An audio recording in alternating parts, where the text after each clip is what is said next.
माता, जिस प्रकार एक बार बाण छूट जाए तो फिर उसे लौटाया नहीं जा सकता, उसी प्रकार महादेव की क्रोधाग्नि को भी लौटाना असंभव है। ना ही उसे रोका अथवा शांत किया जा सकता है, किंतु उसे एक नियत स्थान पर अवश्य बांधा जा सकता है, जिसका उपाय भी स्वयं ब्रह्मदेव ने सुझाया। ब्रह्मदेव, महादेव की क्रोधाग्नि को शांत करने का शीघ्र कोई उपाय देखना होगा। मैं महादेव की क्रोधाग्नि को दिशा परिवर्तित करने के लिए एक उपाय कर सकता हूँ, जिससे सृष्टि भी सुरक्षित रहेगी और उनकी क्रोधाग्नि की मर्यादा भी भंग नहीं होगी। उचित है। समुद्र देव कृपया उपस्थित हो। प्रणाम ब्रह्मदेव, प्रणाम नारायण, प्रणाम समस्त देवतागण। समुद्र देव, अब आप ही महादेव की क्रोधाग्नि को अपने में समाहित करके इस सृष्टि का नाश होने से रोक सकते हैं।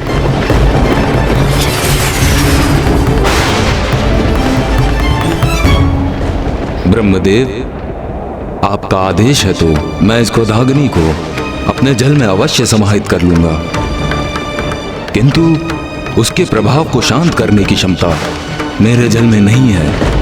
इसीलिए ये क्रोधाग्नि सागर की गहराई में जल एवं शिलाओं के मध्य में स्थित रहेगी, किंतु वहां स्थित होने पर भी ये अत्यंत भीषण और प्रबल रहेगी। प्रणाम।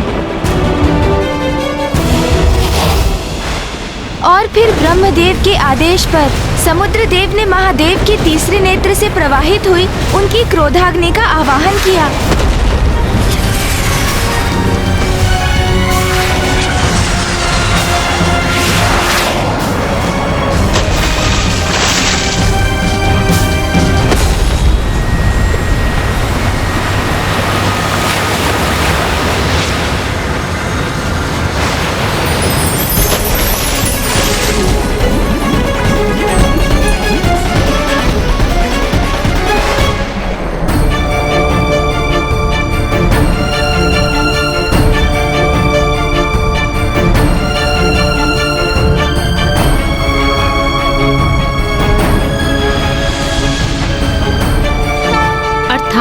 ब्रह्मदेव की युक्ति से और समुद्रदेव द्वारा अपने दायित्व के निर्वहन से सृष्टि की रक्षा हो गई, और उधर गुफा के भीतर माता और महादेव की दृष्टि एक दूसरे के ऊपर जा चुकी थी, अर्थात अब सब कुशल होने वाला था।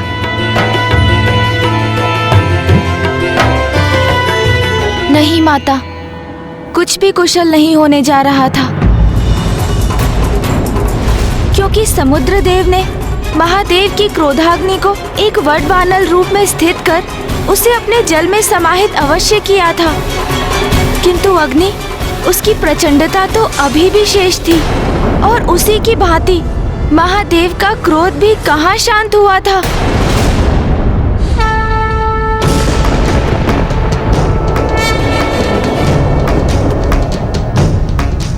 अंततः महायोगी जी अपने चिर ध्यान से बाहर आ ही गए। मुझे आपसे कुछ महत्वपूर्ण वार्ता करनी है प्रभु।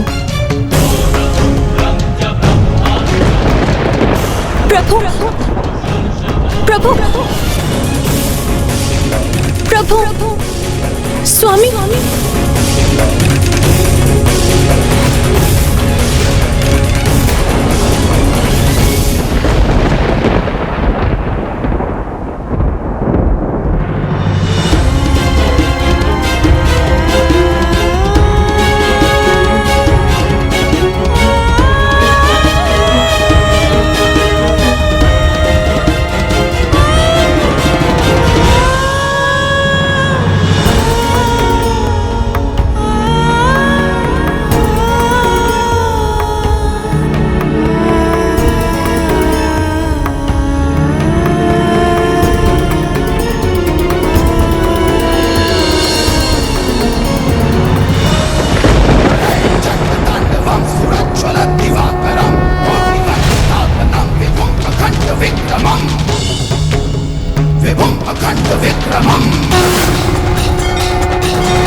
महादेव चले क्यों गए? अब तो उन्होंने माता पार्वती को अवश्य देख लिया होगा। तो इस प्रकार जाने का कारण क्या हो सकता है? उनकी क्रोधाग्नि का प्रभाव भले ही सीमित हो गया है, किंतु उनका क्रोध कामदेव को भस्म करने के पश्चात भी शांत नहीं हुआ है।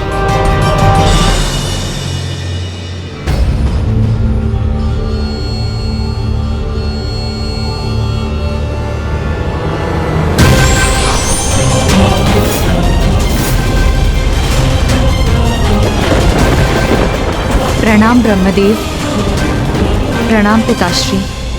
मैं स्वयं को रोक ही नहीं सकी, स्वामी का कुशल क्षेम ज्ञात करने के लिए यहाँ आ गई। कहाँ है वो?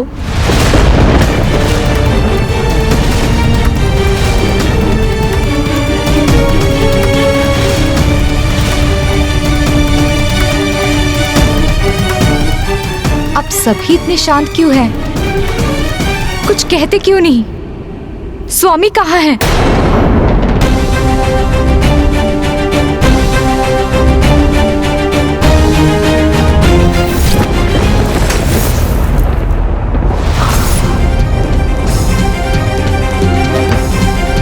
रुक जाओ पुत्री।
पत्नी की अंतर्दृष्टि उसे उचित संकेत ही देती है। उसे संकट का पूर्वाभास हो ही जाता है। इसलिए देवी रति का कामदेव को रोकना उचित था। हाँ माता, एक पत्नी, एक माँ और एक स्त्री की अंतर्दृष्टि तो सदा उचित होती है, किंतु अब तो बहुत देर हो चुकी थी। एक ओर तो कामदेव ने महादेव और माता पार्वती को एक साथ लाने के प्रयास में स्वयं के प्राण गंवा दिए थे, तो वहीं दूसरी ओर महादेव माता पार्वती को देखकर भी उन्हें अनदेखा कर वहां से चले गए। और गुफा के मुख में देवी रति एक भिन्न सत्य को लेकर शोकाकुल थी। माता के विपरीत उनका संपूर्ण जीवन बिखर चुका था। स्वामी! स्वामी! स्वामी! स्वामी! स्वामी! पुत्री रति, पुत्री।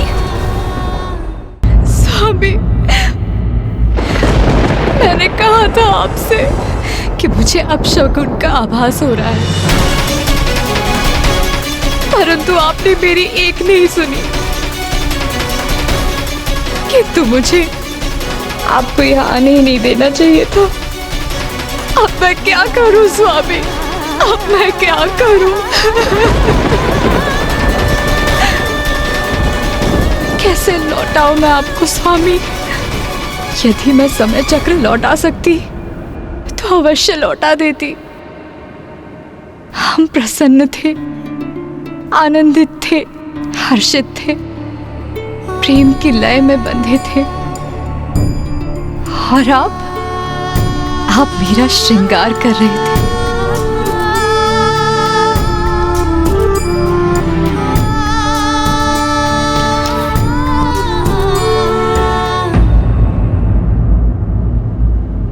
और फिर आगमन हुआ देवराज इंद्र का।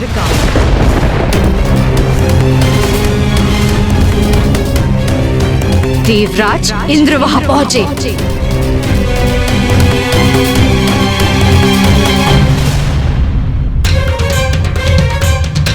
अब आपने अपने नेत्र क्यों झुका लिए हैं देवराज इंद्र? जब आप मेरे पति के पास गुहार लगाने आए थे तब आपके नेत्र नहीं झुके। जब आप मेरे पति के साथ मित्रता की दुहाई दे रहे थे तब भी आपके नेत्र नहीं झुके। जब आपने जगत कल्याण और देवताओं के रक्षा का कारण बताकर मेरे स्वामी को विवश किया था तब भी आपके नेत्र नहीं झुके। तो अब क्यों, किस बात की लज्जा आ रही है आपको? अब आपके नेत्र क्यों झुके हैं? मैं नहीं चाहती थी कि स्वामी यहाँ आए। मैंने बहुत प्रयत्न किया था उन्हें रोकने का, किंतु आपके पास तो सहस्त्रों कारण थे उन्हें मनाने के। क्या कहा था आपने मुझसे कि उन्हें कुछ नहीं होने देंगे, उन्हें सुरक्षित रखेंगे। मेरा विश्वास कीजिए, कामदेव को कोई हानि नहीं होगी। वचन दिया था ना आपने इंद्रदेव, तो क्या हुआ उस वचन का? यहाँ सब देवता सुरक्षित हैं, लेकिन मेरे स्वामी भस्म हो गए। ऐसी सुरक्षा की थी आपने उनकी। आप मेरे पति की मृत्यु का कारण है इंद्रदेव। आप तो देवराज है ना, तो मैं इस बात की साक्षी हूँ कि देवराज के वचन का कोई अर्थ नहीं। आप मेरे निवास पर आए, मेरे समक्ष खड़े रहे, मुझे वचन दिया, मुझे आश्वस्त किया और मेरे पति को मेरे सामने लेकर गए। इसीलिए आप ही मेरे और मेरे पति के दोषी हैं। कुछ नहीं सुनना है मुझे। आप अपना वचन निभाए, जीवित कीजिए मेरे पति को। देवीरती, जो आप समझ रही हैं वास्तव में वैसा नहीं।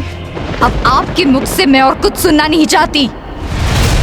आपने वचन दिया था ना मुझे कि मेरे पति की रक्षा करेंगे, रक्षा करेंगे। दिया था तो नहीं दिया था देवराज?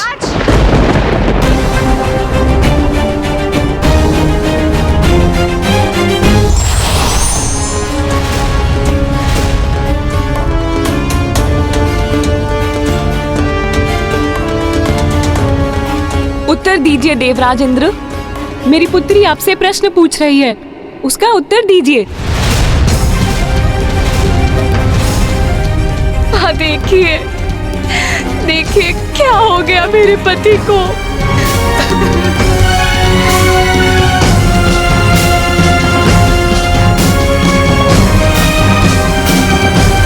स्वामी, अब आप ही कुछ कीजिए स्वामी।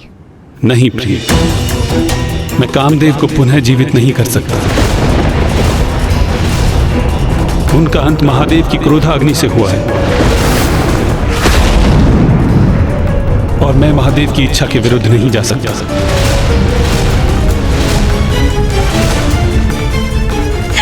ये कैसा न्याय है पिताश्री? इंद्रदेव ने मुझे आश्वस्त कर ये कहा था। देवीरती, आप नारायण की पुत्री हैं। आपको कदापि चिंता नहीं करनी चाहिए। ये क्या कर दिया देवराज इंद्र आपने? इतनी भयंकर योजना बनाने के पूर्व आपने एक बार मुझसे या ब्रह्मदेव से पूछना उचित नहीं समझा। आप सभी देवताओं के मुख पर ग्लानि का भाव देखकर मुझे आभास हो रहा है कि इंद्रदेव की योजना में आप सभी सम्मिलित भी थे और उन्हें आपका समर्थन भी प्राप्त था।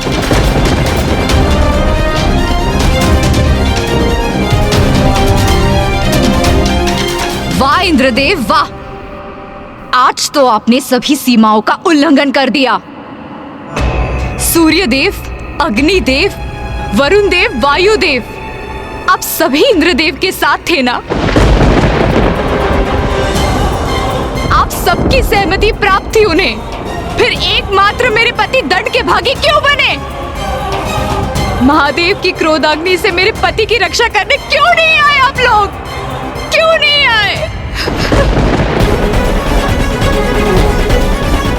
देवी रति, मैं यहीं उपस्थित था किंतु सब कुछ पलक झपकते ही हो गया और जो कुछ भी हुआ ये उचित नहीं है। किंतु मुझे कदापि ज्ञात नहीं था कामदेव के बाण से महादेव की क्रोधाग्नि जागृत हो जाएगी। क्या कल्पना भी नहीं की थी आपने? मैंने स्वयं आपसे कहा था कि महादेव महायोगी हैं। उन्हें कोई भी, मेरे पति कामदेव भी, काम भावना के वश में नहीं कर सकते। जो सत्य मैं भली भांति समझती हूँ, उस सत्य का आभास भी नहीं हुआ आपको। फिर कैसे देवराज इंद्र है आप?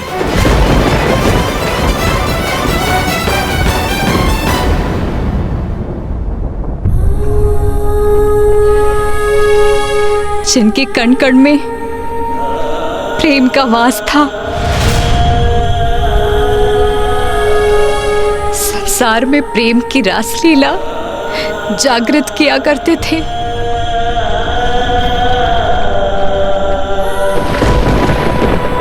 कितनी अपार पीड़ा हुई होगी स्वामी को,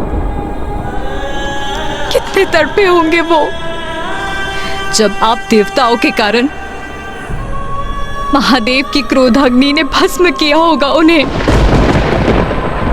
और आप सभी ने तनिक भी इस बात का विचार किया कि कामदेव के बिना रति कैसे जीवित रहेगी, क्या करेगी वो? और क्या आपका ये संसार कामदेव और रति के बिना स्थिर रह सकेगा?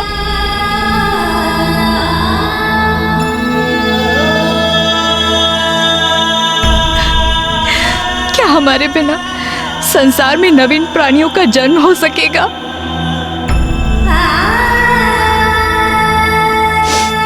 ब्रह्मदेव, आप तो सृष्टि के रचयिता हैं, इसीलिए आप तो अवश्य कुछ करने में सक्षम होंगे। फिर आप कृपा करके मेरे पति को पुनर्जीवित कर दीजिए ब्रह्मदेव, पुनर्जीवित कर दीजिए।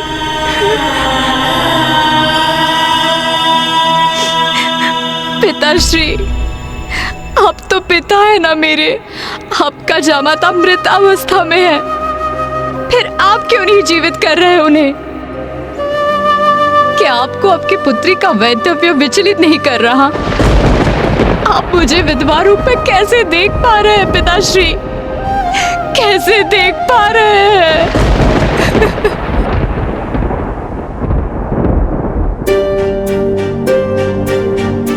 नाथ, हमारी पुत्री बहुत कष्ट में है, उसका कष्ट दूर करने का कोई उपाय कीजिए। नहीं प्रिय, इसमें मैं सर्वथा असमर्थ हूं।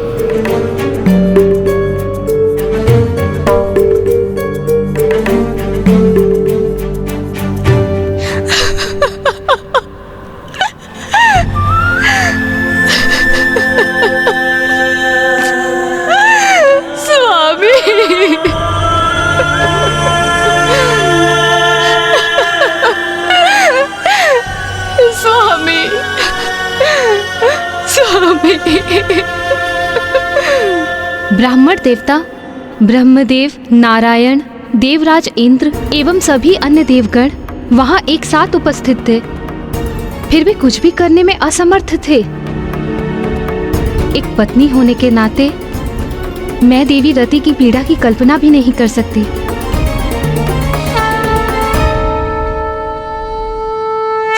तो क्या अब कुछ भी नहीं हो सकता था?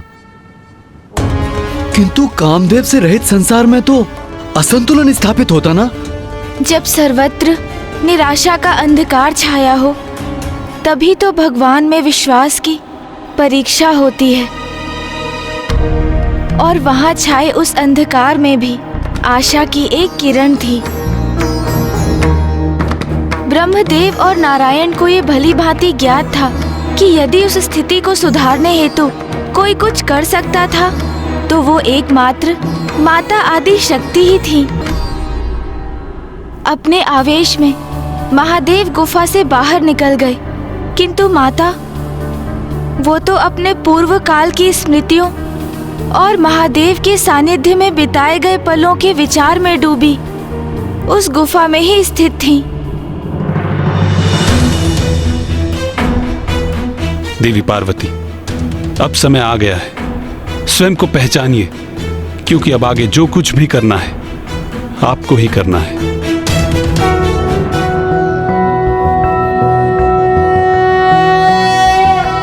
मध्य सुधाक्षी मणिमंडप रत्न वेद्यां सिंहासनोपरि गतां परिपीतवर्णां पीतांबरां। मैं तुम्हारी पुत्री बनकर तुम्हारी मनोकामना अवश्य पूर्ण करूंगी।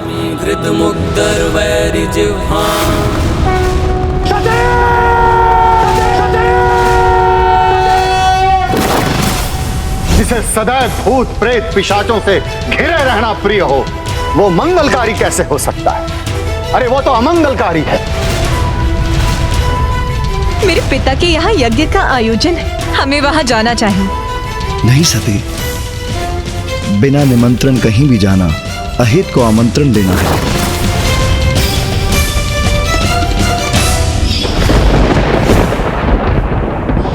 मैं जो तीनों लोकों को नियंत्रित करती हूँ, मैं जिनसे त्रिदेवियों अर्थात देवी लक्ष्मी, सरस्वती और पार्वती की उत्पत्ति हुई है, एकमात्र मैं ही महादेव की पत्नी बनने के योग्य हूँ। मैं आदि शक्ति शैलपुत्री पार्वती के स्वरूप में पुनः जन्म लूंगी।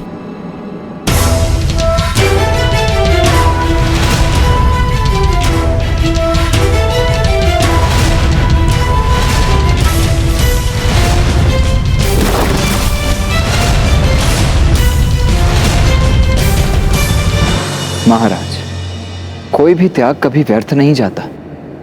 सबसे बड़ी परीक्षा में भी माता और महादेव की कोई ना कोई लीला छिपी ही होती है। और ये अंत कहाँ था? ये तो मात्र एक आरंभ था, क्योंकि अब माता पार्वती को अपने वास्तविक परिचय का आभास हो गया था। उन्हें ज्ञात हो गया था कि वो ही माता आदि शक्ति है, जो समस्त देवताओं को पूर्व से ही ज्ञात था। उस सत्य से अब माता पार्वती का भी परिचय हो ही गया था। किंतु देवता ही नहीं, अट्टासुर के सूचित करने पर तारकासुर अब इस सत्य को लेकर सचेत हो गया था और अब वो किसी प्रकार की असावधानी नहीं करने वाला था।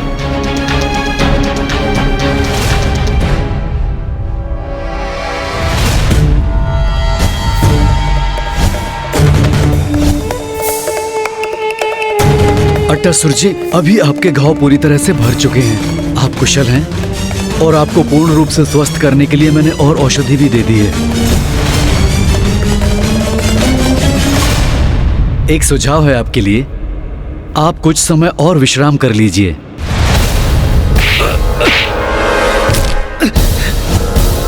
विश्राम? अब तो तभी विश्राम करूंगा जब मेरी मृत्यु होगी।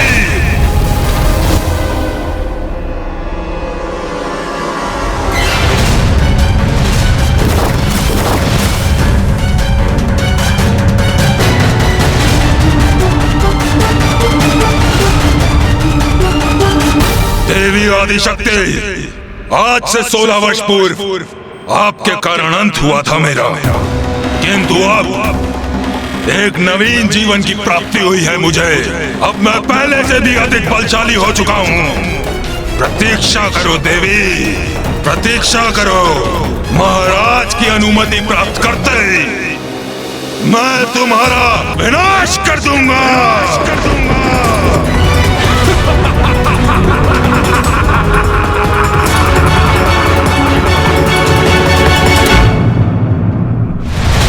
महाराज, अब मैं सर्वथा कुशल हूँ और मेरी शक्तियां भी लौट आई हैं। आप मुझे जाने की अनुमति दें ताकि हम उन देवी शक्तियों को उचित शिक्षा का पाठ पढ़ा सकें। 16 वर्ष पूर्व भी तुमने यही कहा था अट्टासुर। जी महाराज, किंतु इस बार मैं अपनी शक्ति का उच्च प्रमाण दूंगा।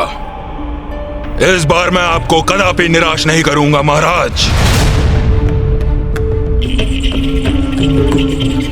उचित है।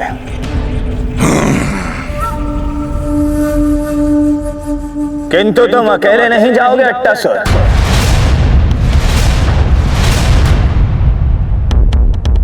सैनिकों,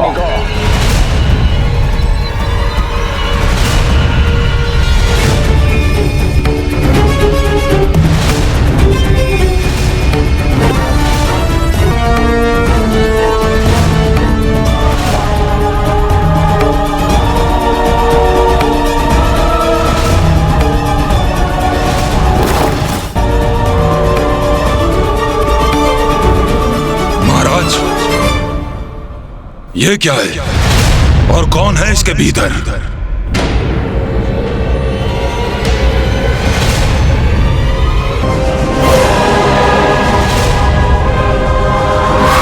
खोलो इसे।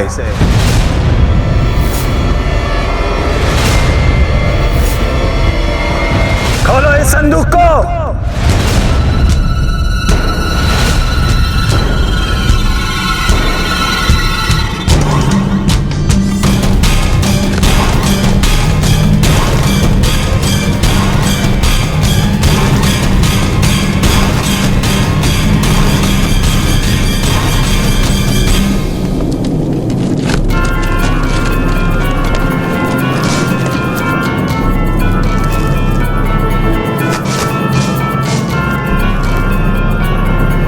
ये क्या महाराज, ये संदूक तो रिक्त है।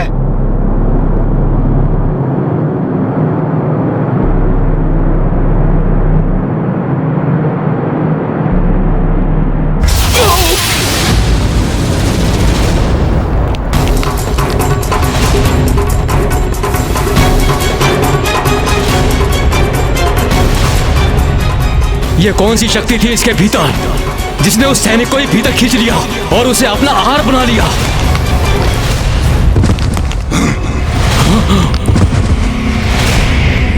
ये तो कोई भयंकर आसुरी शक्ति प्रतीत होती है। कारिका! कारिका!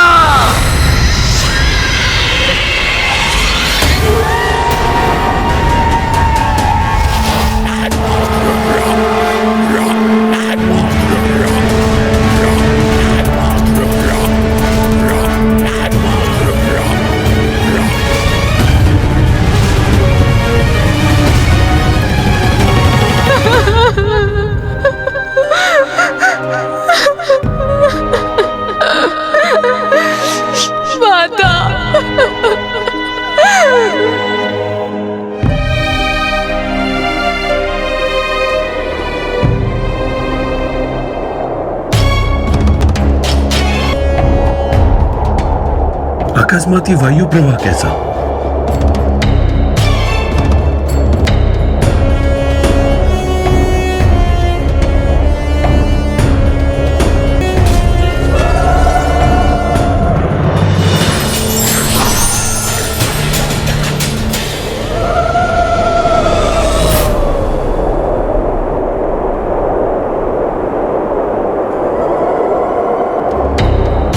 अब वो समय आ गया है जिसकी हमें कब से प्रतीक्षा थी।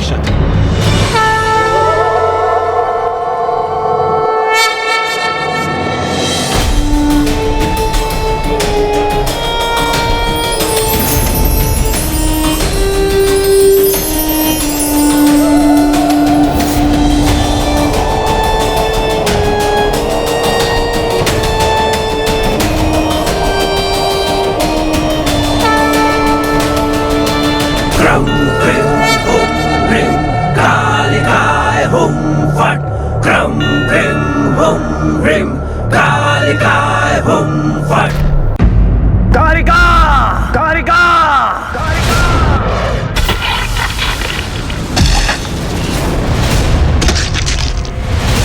ये तो कोई भयंकर आसुरी शक्ति प्रतीत होती है।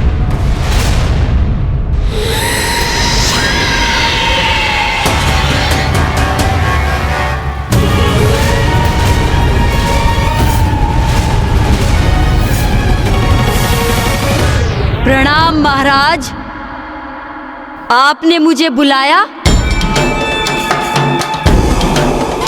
कहिए, क्या आदेश है मेरे लिए?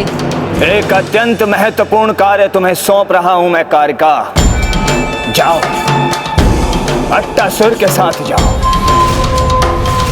ढूंढो उस आदि देवी शक्ति को, और यदि अट्टासुर उस देवी का अंत करने में असमर्थ रहा तो तुम इस कार्य को पूर्ण करो।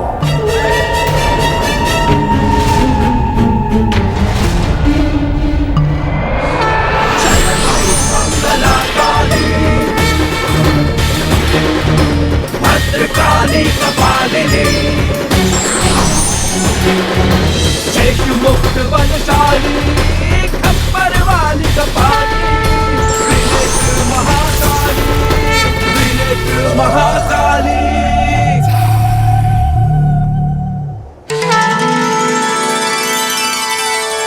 माता। पुत्री, भूल तो कामदेव से अवश्य हुई है। अपने पंच बाण से महादेव में काम जागृत करने का प्रयास करने की बहुत बड़ी भूल। वो महादेव जो स्वयं में ही रमते हैं, उनमें भला कोई काम जागृत करने का प्रयास कैसे कर सकता है?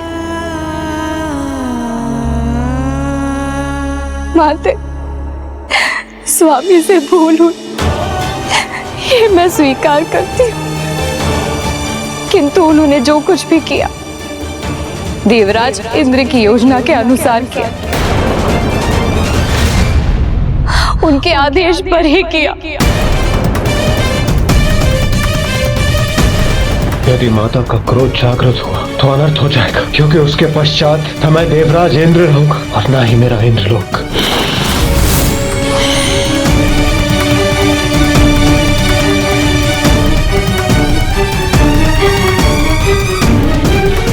माता, मैंने अपने पति को खो दिया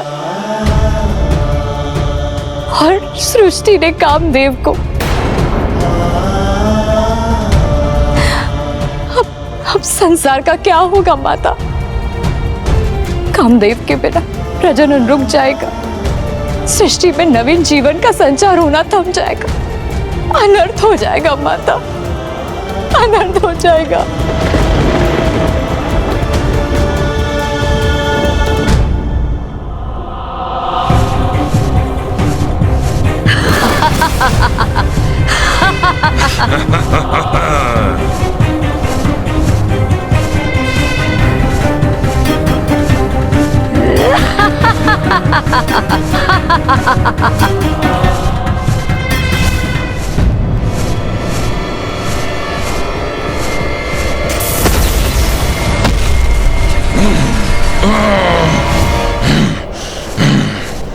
क्या हुआ अट्टासुर? हम यहाँ क्यों रुके हैं? राजभवन के निकट क्यों नहीं? कहीं यहाँ पुनः आकर मैंने मूर्खता तो नहीं की? कदाचित मुझे उस चिकित्सक के सुझाव पर कुछ और समय विश्राम कर लेना चाहिए था। इस कारिका को यहाँ का मार्ग बताकर मैं स्वयं को सुरक्षित ही रखता तो उचित होता। तुम्हारी श्रवण शक्ति शिथिल है क्या? हुआ क्या है तुम्हें? चलो, यदि तुम नहीं जाओगे तो मैं स्वयं ही चली जाऊंगी। इस देवी आदि शक्ति का अंत मैं अकेले ही कर सकती हूँ। अच्छा, इतना ही विश्वास है स्वयं पर, तो जाओ ना। कौन रोक रहा है तुम्हें? मैं भी तो देखूं कि क्या कर सकती हो तुम। तो तुम मेरी प्रतीक्षा करो और देखो मैं क्या कर सकती हूँ। मुझे इससे उचित दूरी पर रहना होगा, जिससे इसका अंत होते देख सकूं।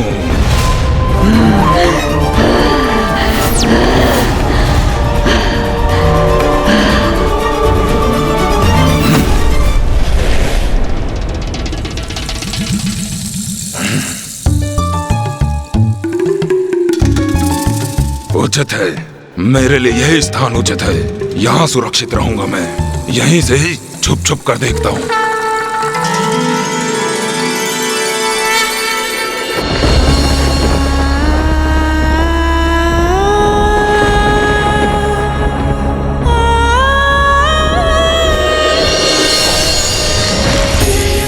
सरस्वतीं व्यासं ततो जयमुदीरये।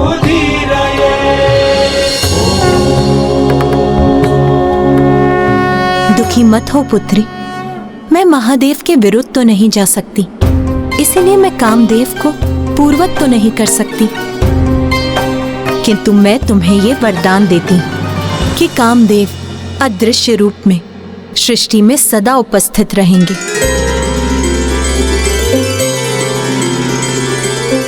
और उनकी पत्नी होने के नाते एकमात्र तुम ही उन्हें देख सकोगी।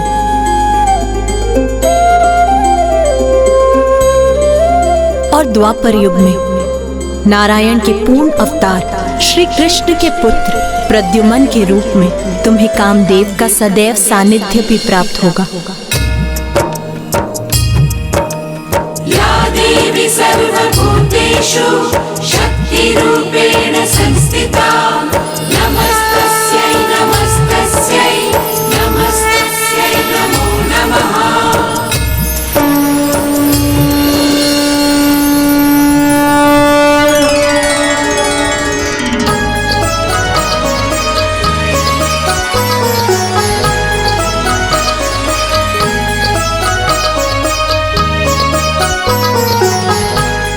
प्रणाम माता।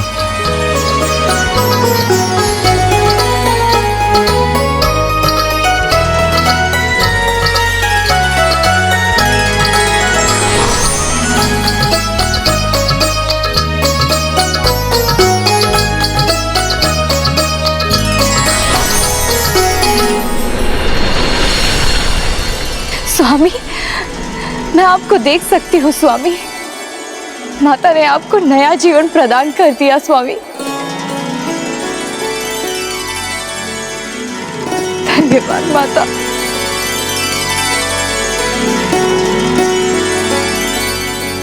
मुझे क्षमा कर दे माता।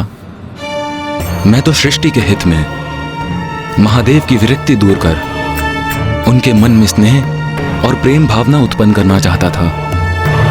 इसलिए मैंने जो भी किया वो किसी द्वेष भावना से नहीं किया, किंतु मेरे कारण महादेव क्रोधित हो गए। कामदेव, आप ये भूल गए कि यदि महादेव में कोई काम भावना जागृत कर सकता है तो वो एकमात्र आदि शक्ति है, अर्थात स्वयं मैं।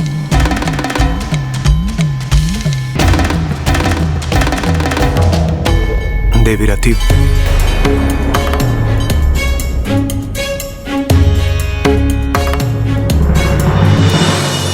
देवी रति, मैं कामदेव को देखने में असमर्थ हूं, किंतु मैं आप दोनों से क्षमा याचना करना चाहता हूं। मैं आपका अपराधी हूं, मेरी क्षमा याचना स्वीकार करें।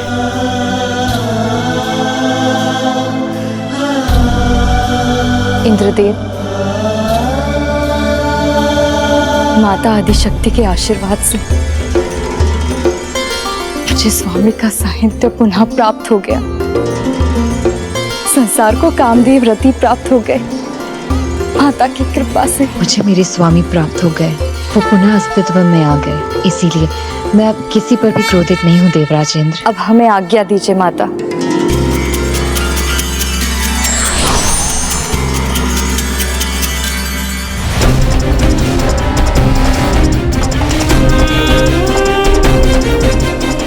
अंत करूंगी मैं देवी आदिशक्ति का।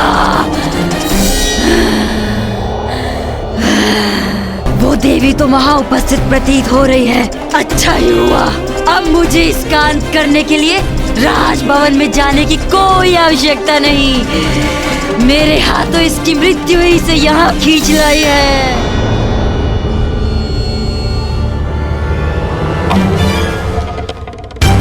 कारिका देवी शक्ति का अंत करेगी, फिर मैं उस दुष्ट कारिका का वध कर देवी आदि शक्ति के अंत का श्रेय ले लूंगा।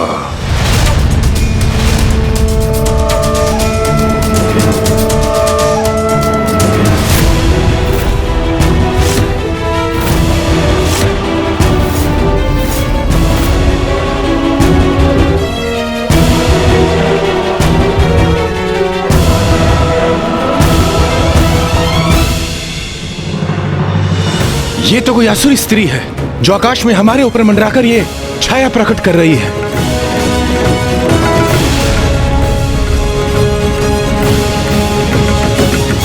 तारकासुर बहुत समय से शांत बैठा था। अब वो अपनी असुरी सेना को भेजकर देवी आदिशक्ति का अहित करना चाहता है।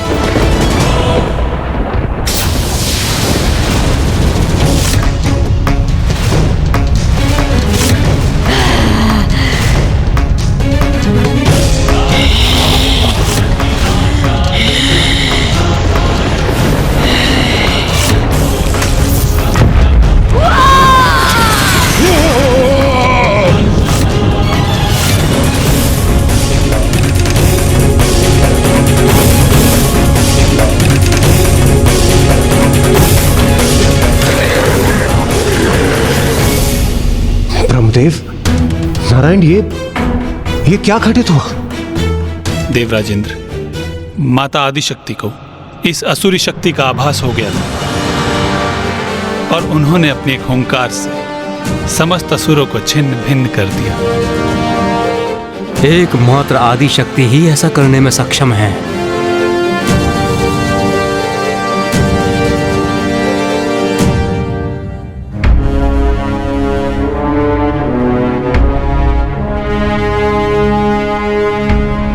ब्रह्मदेव, विष्णुदेव, आप दोनों के हृदय में कोई चिंता अवश्य है। बताइए मुझे, आप इतने विचलित क्यों हैं? देवी आदिशक्ति, तारकासुर का आतंक बढ़ता ही जा रहा है। उसने स्वर्ग पर भी अपना अधिपत्य स्थापित कर लिया है। यज्ञ में व्यवधान उत्पन्न कर रहा है। निर्दोषों को कष्ट देकर उन्हें व्यथित कर रहा है। तारकासुर का अंत आपके और महादेव के पुत्र के द्वारा ही संभव है। अब एकमात्र आप ही जो महादेव में काम भावना उत्पन्न कर उन्हें विरक्ति के भाव से बाहर ला सकते हैं। इसलिए तारकासुर के अंत के लिए, सृष्टि के हित के लिए आपका और महादेव का विवाह अनिवार्य है।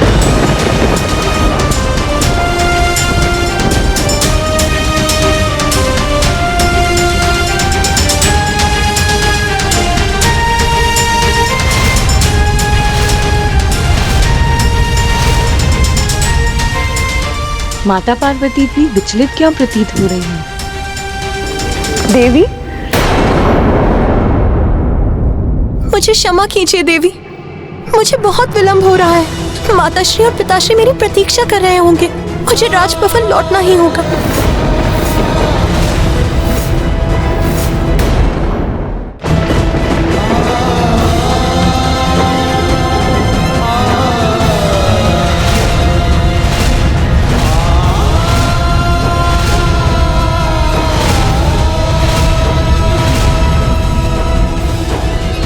मैं कुछ समझा नहीं। माता पार्वती पुनः महाराज हिमावन की पुत्री के रूप में आ गई, किंतु क्यों? इसका कारण तो स्पष्ट है। एक नारी की गरिमा, उसके संस्कार और सम्मान। अपने पिता महाराज हिमावन की आज्ञा के बिना विवाह तो दूर, माँ कुछ भी नहीं करने वाली थी। माता आपने सर्वथा उचित कहा। माता पार्वती ने महाराज हिमावन की कन्या के रूप में जन्म लिया था,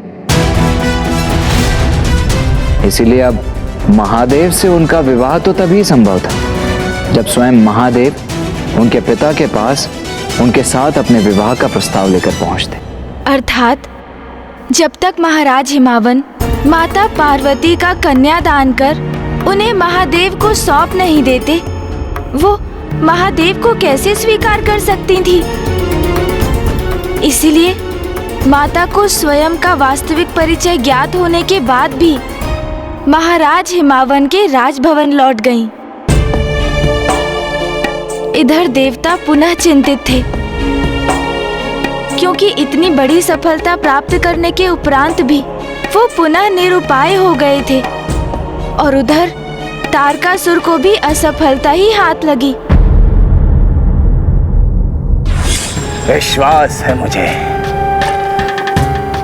इस बार कोई चूक संभव नहीं। अट्टासुर को ज्ञात है कि देवी आदि शक्ति कहाँ स्थित है और उससे प्रतिशोध लेने के लिए तत्पर है वो।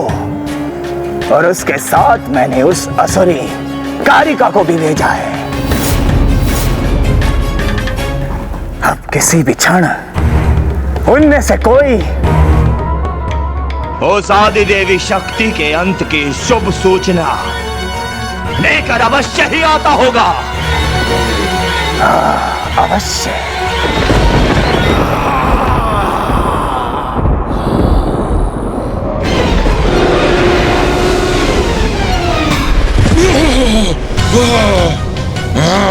अट्टासुर पुनः आहत अवस्था में।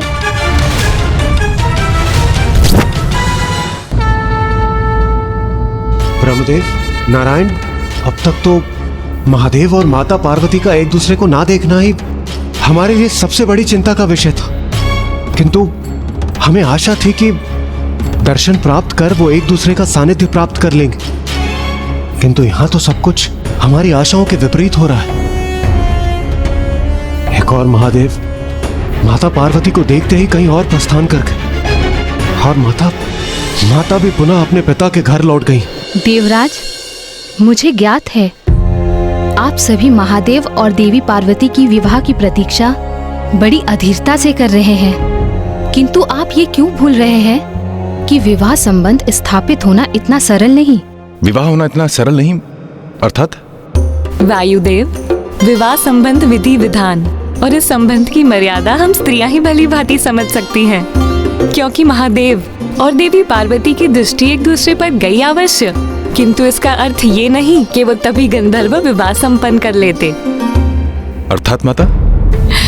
विवाह संबंध स्थापित करने हेतु मर्यादा अनुसार सर्वप्रथम वर पक्ष की ओर से कन्या के लिए विवाह का प्रस्ताव आना अनिवार्य होता है। अर्थात देवी पार्वती से विवाह करने हेतु महादेव को अपनी ओर से विवाह का प्रस्ताव देवी पार्वती के पिता महाराज हिमावन तक भिजवाना होगा। किंतु माता, जिस प्रकार क्रोधावेश में महादेव यहाँ से प्रस्थान किए, उससे तो यही प्रतीत होता है कि विवाह में उनकी तनिक भी रुचि नहीं। तो फिर वो विवाह का प्रस्ताव क्यों भेजेंगे? देवी लक्ष्मी, प्रतीत होता है कि हम देवियों को ही देवताओं को सब समझाना होगा। हाँ देवी सरस्वती, इतने दिग्गज, ज्ञानी और शक्तिशाली देवता होकर भी विवाह अर्थात गृहस्थ जीवन के आरंभ की अधूरी ही समझ है इन्हें। देवगण, आप सभी ये क्यों भूल रहे हैं कि महादेव देवी सती को खोने की प्रचंड पीड़ा को सहन करने के उपरांत सभी सांसारिक क्रियाकलापों से विरक्त हो गए हैं, किंतु अब क्षण भर के लिए ही सही महादेव को देवी पार्वती की एक झलक अवश्य प्राप्त हुई थी। तो महादेव के मन में भी देवी पार्वती के लिए प्रबल आकर्षण अवश्य उत्पन्न हुआ होगा। हमें महादेव के मन को टटोलकर बड़ी ही सावधानी और संवेदनशीलता से उन्हें समझाना होगा, अन्यथा उनका कोप जागृत हो सकता है।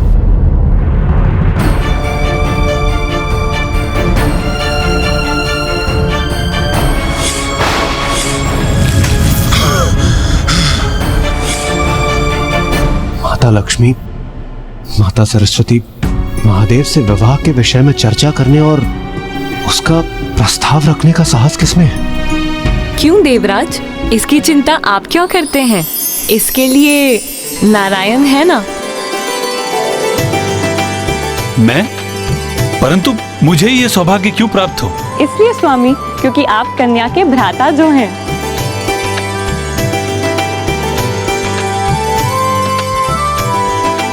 उचित है, मुझे ये सौभाग्य स्वीकार है। नाथ, आप तो महादेव के समक्ष जाने के लिए आतुर हो गए, किंतु इसका विचार किया है कि आप उन्हें कहेंगे क्या? इस पर भी तनिक विमर्श कर लीजिए। उचित है प्रिय।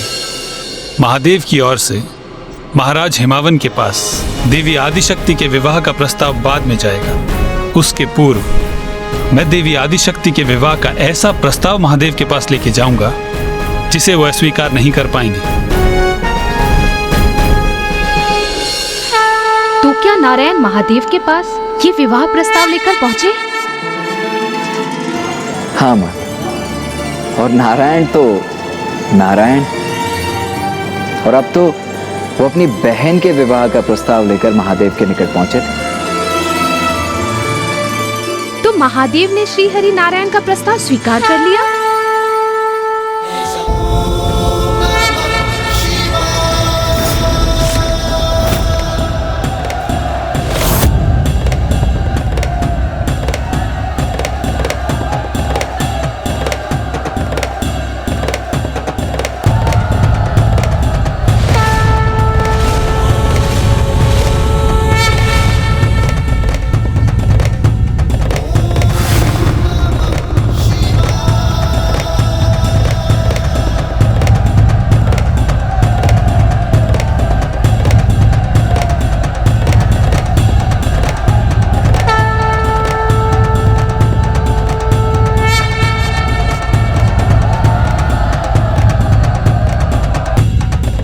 प्रणाम नारायण, प्रणाम माता।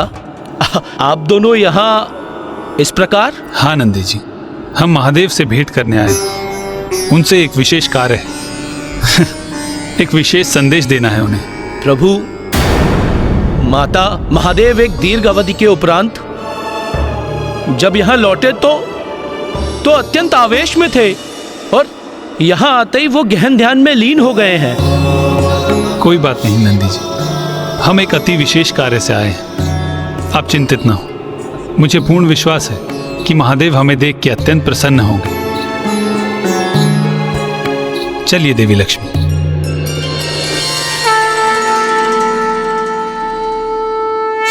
नारायण स्थिति की गंभीरता क्यों नहीं समझ रहे हैं? मुझे चिंता हो रही है। कहीं महादेव अपने ध्यान में आए व्यवधान से पुनः क्रोधित हो गए तो? प्रभु नारायण, मुझे क्षमा करें। मैं छोटे मुंह बड़ी बात कह रहा हूं, किंतु महादेव को इस समय इतनी ध्वनि भाएगी नहीं। प्रभु, मेरा तात्पर्य है कि यदि इनका मृदन वादन इतना आवश्यक है तो ये अवश्य करें, किंतु उसकी ध्वनि तो कम कर सकते हैं ना? नारायण और माता लक्ष्मी ने तो मेरे निवेदन को जैसे अनसुना कर दिया। कहीं अब कोई भीषण अनर्थ तो घटित नहीं होने वाला है यहाँ?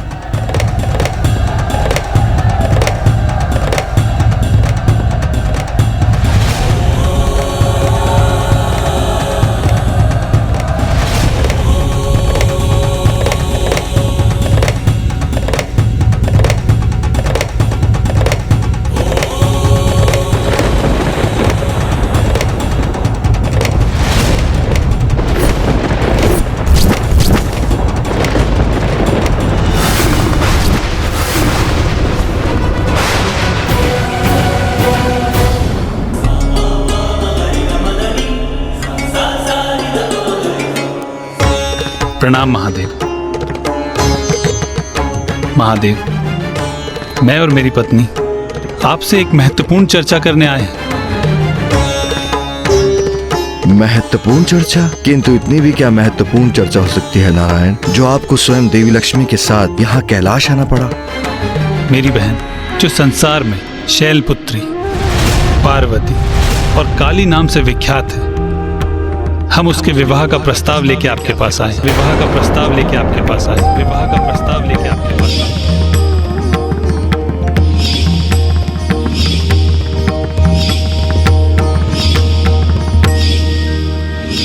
मेरी बहन पार्वती जो मेरे ही अंश हिमालय पर्वत के अधिपति महाराज हिमावन की इकलौती पुत्री है और अपने राजभवन में संपूर्ण सुख सुविधाओं के साथ पली बड़ी है।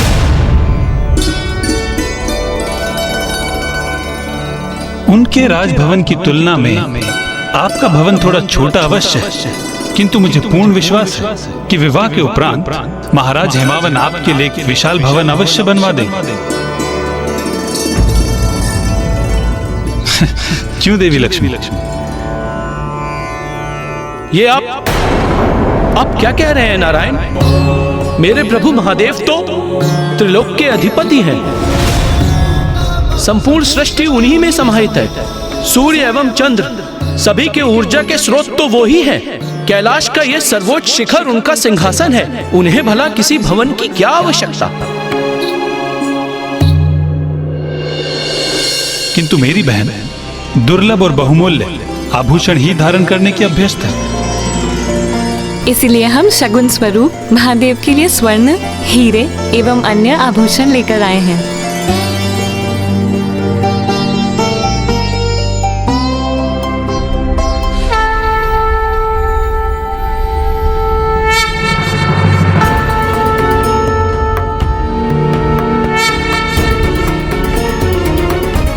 माता लक्ष्मी, ये तो सर्वज्ञात है कि महादेव तो सभी संसारिकता के प्रपंचों से परे हैं।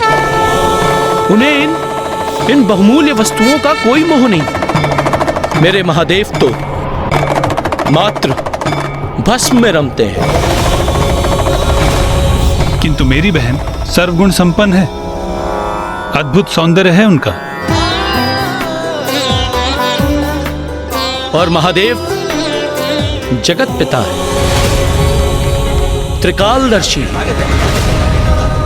परम ब्रह्म है। अब बस भी कीजिए नाथ। मुझे ज्ञात है कि आपको अपनी बहन पार्वती पर बहुत गर्व है। आप यहाँ उनका प्रस्ताव लेकर आए हैं, तो उनकी इतनी प्रशंसा करना तो स्वाभाविक है। आपकी बहन सर्वगुण संपन्न है, तो महादेव भी महादेव हैं। उनकी महिमा की भी कोई तुलना संभव नहीं। इसीलिए अब आप बात आगे बढ़ाइए। महादेव, आप मेरी बहन पार्वती के विवाह का प्रस्ताव स्वीकार कर लीजिए। सोच लीजिए महादेव, यदि आपका विवाह मेरी बहन पार्वती से होता है तो कैलाश में भी सुख समृद्धि बढ़ेगी।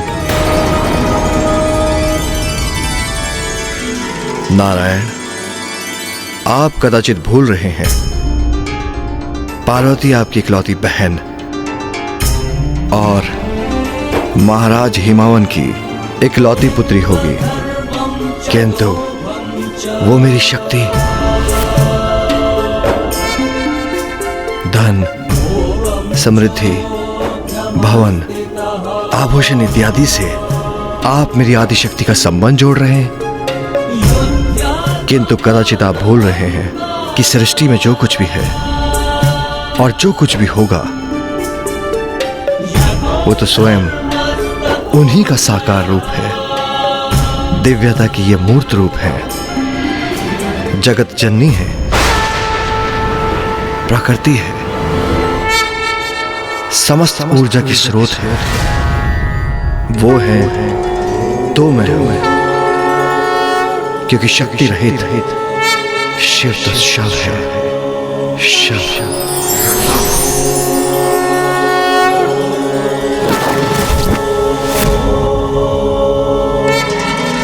सर्वतः उचित कहा महादेव, मैं तो केवल आपको टटोल रहा था।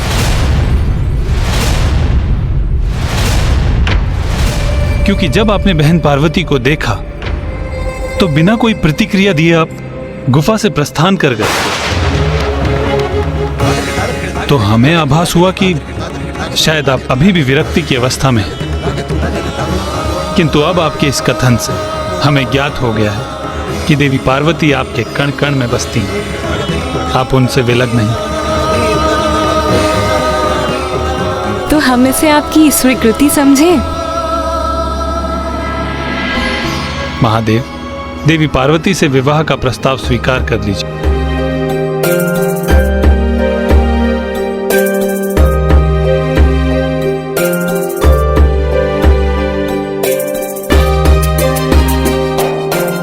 नाथ, मेरे पिता के यहाँ यज्ञ का आयोजन है, हमें वहाँ जाना चाहिए।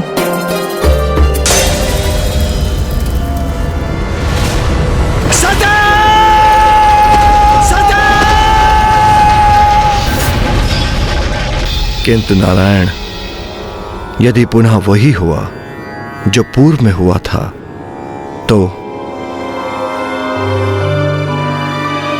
क्या पुनः मैं उस असहनीय वेदना को सह सकूंगा?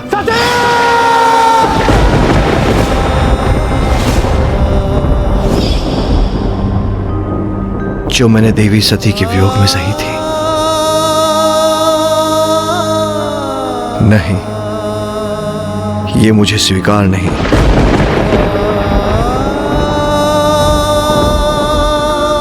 उससे तो उत्तम यही है कि मैं इसी प्रकार अपने ध्यान में लीन रहूं। और आपने अपनी बहन के सभी गुण तो गिना दिए, किंतु उनके दोष, उसका उल्लेख नहीं किया आपने। उस समय जब राजा प्रजापति दक्ष की पुत्री के रूप में प्रकट हुई थी, कितना हठ था उनके स्वभाव में। मेरे उचित सुझाव को अनसुना कर दिया था। सती, यदि तुम जाने का निर्णय ले ही चुकी हो तो मैं तुम्हें रोकूंगा नहीं, किंतु इसके बाद भी मैं कदापि तुम्हारे साथ नहीं जाऊंगा। अभी आप ही ने कहा कि हठ उचित नहीं, और अब आप ही अपने हठ पर अडिग हैं। उचित है फिर। मैं आपकी पत्नी अवश्य हूं, किंतु मैं अपने पिता की पुत्री भी हूं, इसीलिए मैं वहां अवश्य जाऊंगी। इसका कितना भीषण परिणाम हुआ था। उन्होंने आत्मदाह कर लिया और मैं तभी से उस विरह की अग्नि में झुलस रहा हूं। इसलिए अब जब वो देवी शैलपुत्री का रूप धारण कर प्रकट हुई है और उनके स्वभाव के हट के कारण उन्होंने समय आने पर मेरे शब्दों का सम्मान नहीं किया, तो फिर कहीं मेरा दुख संसार की क्षति का कारण न बन जाए। किंतु महादेव, अपनी बहन के मृत शरीर के 51 अंशों में विभाजन करना मेरे लिए भी सरल नहीं था।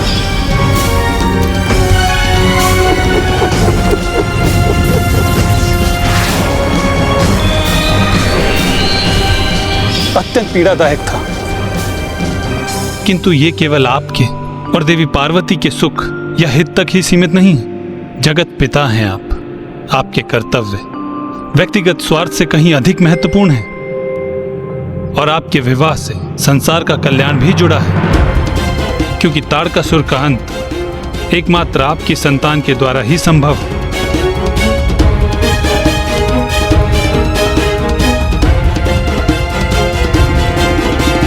महादेव, देवी पार्वती आपका सानिध्य पाने के लिए व्यग्र हैं, और मुझे ज्ञात है कि आपके हृदय की गहराई में यही प्रबल इच्छा छिपी हुई है।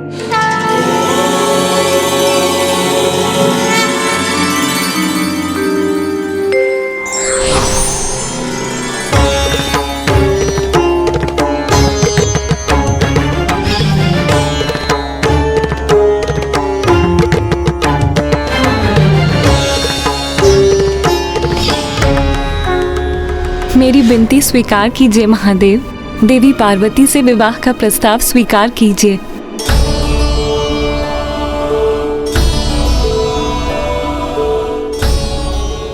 नहीं, नहीं, नहीं।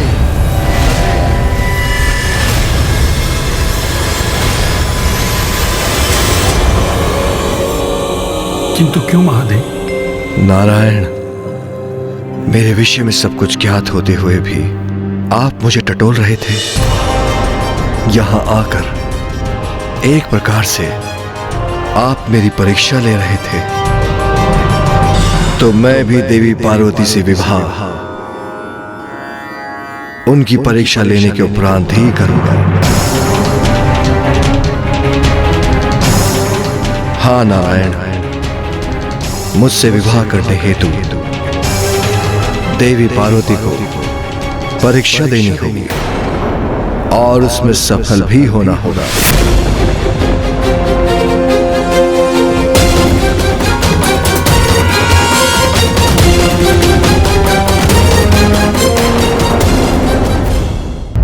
महादेव माता पार्वती की परीक्षा लेना चाहते थे, किंतु क्यों?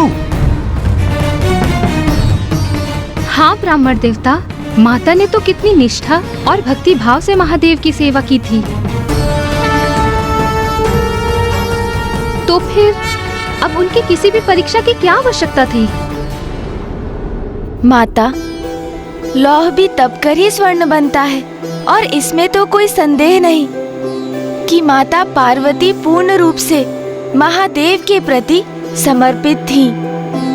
किंतु उन्होंने जो भी किया वो तो उनके पिता महाराज हिमावन की इच्छा से, उनके आदेश का पालन करने हेतु किया था।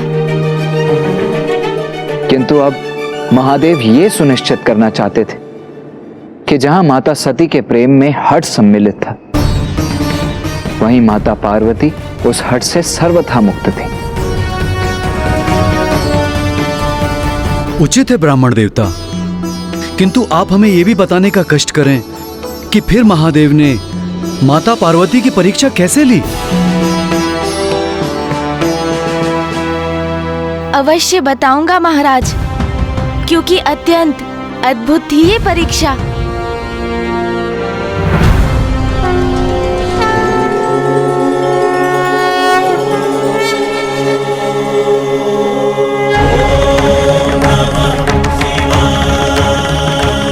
पार्वती, मैं तुम्हारी परीक्षा लेने आ रहा हूं।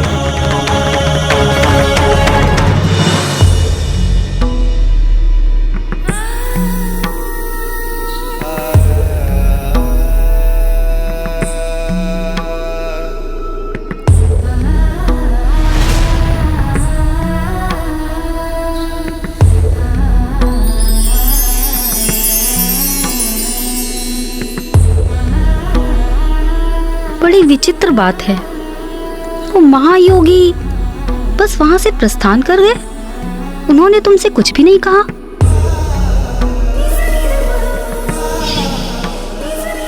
प्रभु, प्रभु, नहीं, उन्होंने तो मुझसे एक शब्द भी नहीं कहा।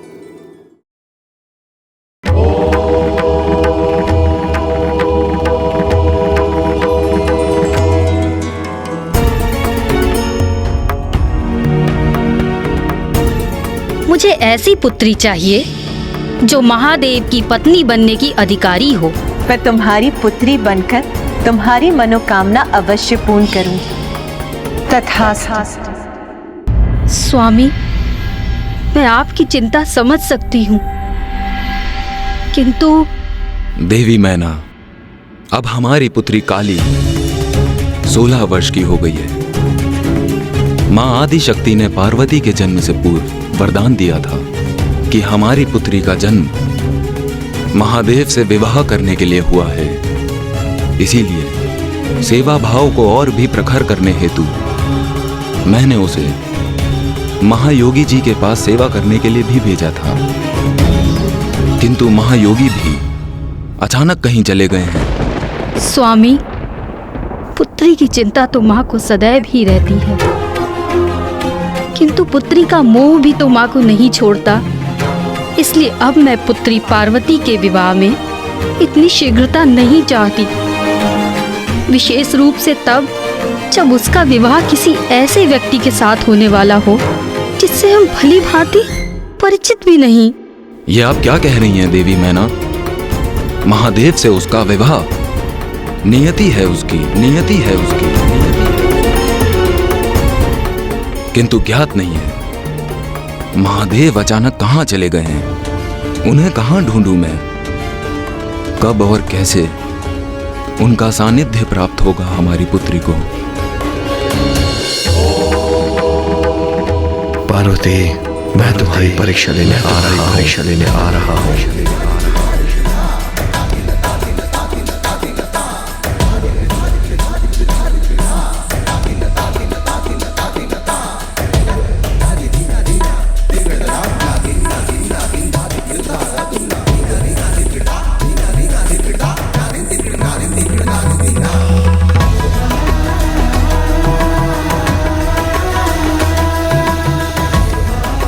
क्या हुआ पार्वती? अचानक से तुम इतनी विचलित कैसे हो गई?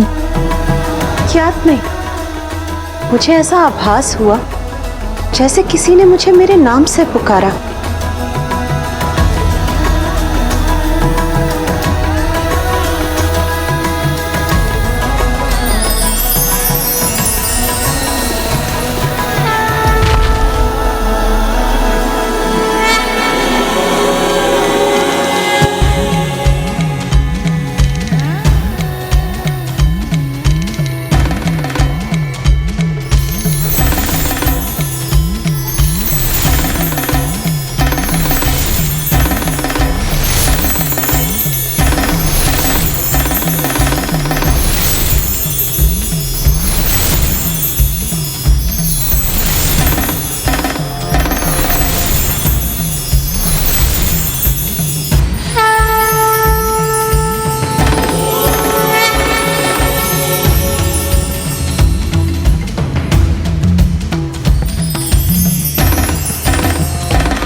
सर्वशक्तिमान होते हुए भी ईश्वर सरल मार्ग नहीं चुनते, अपितु परीक्षा का मार्ग अपनाकर सभी को संदेश देते हैं कि जीवन में कुछ भी सरलता से प्राप्त नहीं होता।